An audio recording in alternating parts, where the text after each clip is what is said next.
Dean, I guess first off, you've been at this for a long time. So, but is there still, when you're coming into a new organization and you're passing along some new things, is there a little bit of trepidation on how the guys are going to handle it once the real bullets start to fly? Well, absolutely. I mean, I think you've seen it from different teams going through the exhibition season. Some teams play more than others, and then the hockey generally varies if it's a home game or away game with the lineups and dressing young kids. So it was nice towards the end there to get our lineup together, pretty much the full roster in those last two games.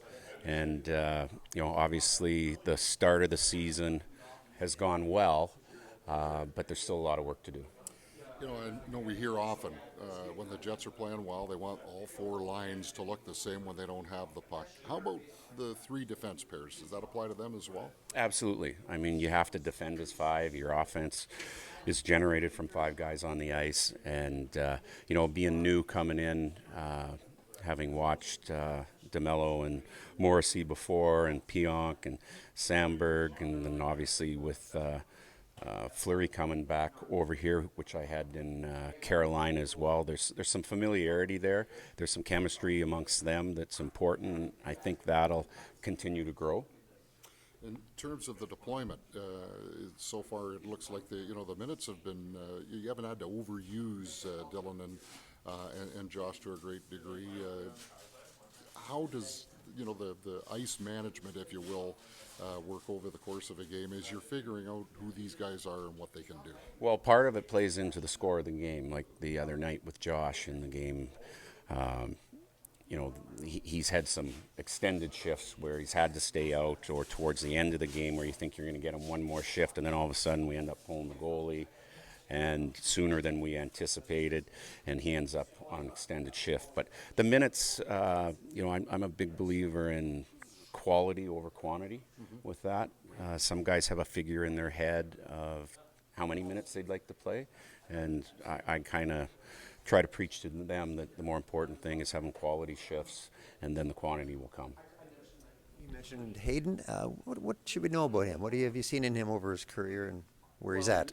He's a young guy coming into Carolina, obviously a first-round draft pick that went through some growing pains and in the development period of it, and then obviously behind a very good defense there, so he was kind of in and out of the lineup at times.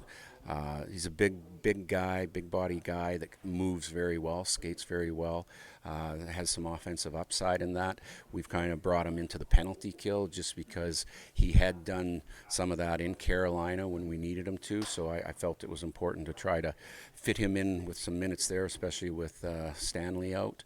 So it's been pretty good with him and Miller. They seem to have some chemistry with it, and that's two new guys playing together. He's not, fresh-faced young guy anymore, but still some untapped potential in him, you think? Yeah, I think so. Sometimes it takes moving around a little bit to different teams to realize, what you have to do or what more you have to do. And, he didn't play a ton in Tampa, but the experience of a winning team or a Stanley Cup team, the Hedmans, the Sergachevs, the Kucherovs, the Sam, you're always learning in this game. And when you stop learning, you stop playing. I guess injuries have held back too, right? Yeah, he has had some injuries, that's for sure. That always hampers young players with the development stage of it. You've seen him before, but what have you come to appreciate about Josh Morrissey's game? Seeing him on the daily here rather than once or twice a year. His instincts are just outstanding. I mean, they're elite. His anticipation, the way he moves around the ice, the way he can recover from maybe a poor situation that he got himself into or had to cover for somebody else, just very elite.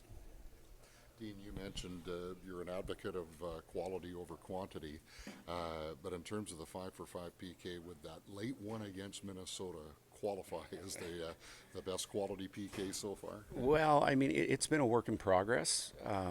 It's new to the guys here because it is a little more aggressive, and there's some different responsibilities and triggers on it. But I've really liked how they've bought into it. Now, we haven't had a lot of penalties.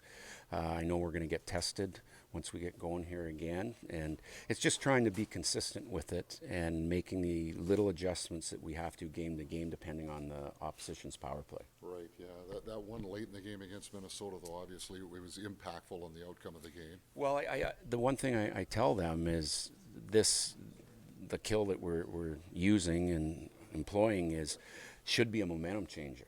And every time we get the opportunity or have to go out to kill a penalty, I want them to view it that way. This could be a momentum changer in the game, and if we're doing things right and doing it good, then those percentages and stuff everybody else follows will take care of itself.